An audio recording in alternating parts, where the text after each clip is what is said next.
बात इस हद तक बढ़ चुकी है कि इसराइल अपने फादर के घर यूएसए में भी महफूज नहीं है।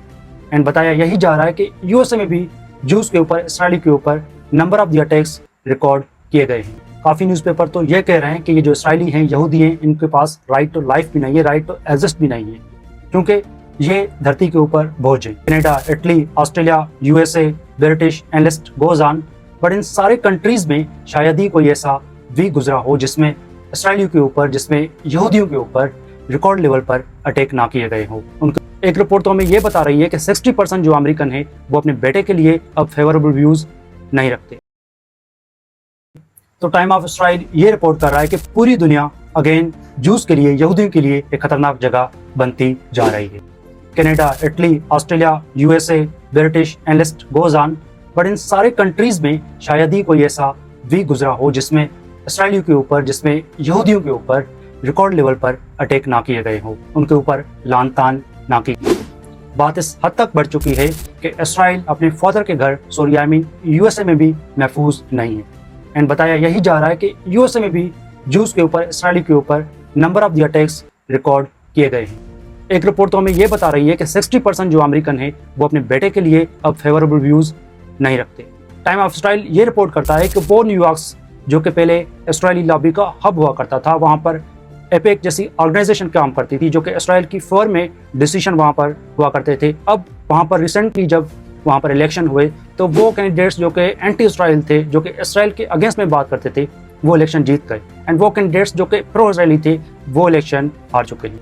तो ये शो कर रहा है कि किस तरह से यूएसए में भी इसराइलियों के खिलाफ, यहूदियों के खिलाफ नफरत डे बाय डे बढ़ती जा रही है। अल जजीरा ये रिपोर्ट कर रहा है कि बहुत सारे कंट्रीज ने इसराइल के मिनिस्टर्स के ऊपर पाबंदियां लगा दी हैं कि ये हमारे कंट्रीज में इंटर नहीं हो सकते, अगर इंटर होंगे तो इनको अरेस्ट किया जाएगा।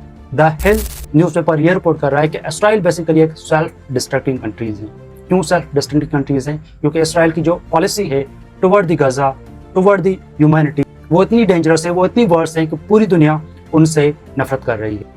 द टाइम्स ये रिपोर्ट कर रहा है कि इसराइल एंड इसराइल के जो एलाइज हैं, यूएसए, उन्होंने अपनी क्रेडिबिलिटी लॉस कर ली है। अब पूरी दुनिया को पता चल गया है कि इसराइल गजा में बेसिकली जेनोसाइड कमिट कर रहा है। एंड उस जेनोसाइड को सपोर्ट कौन कर रहा है? यूएसए सपोर्ट कर रहा है।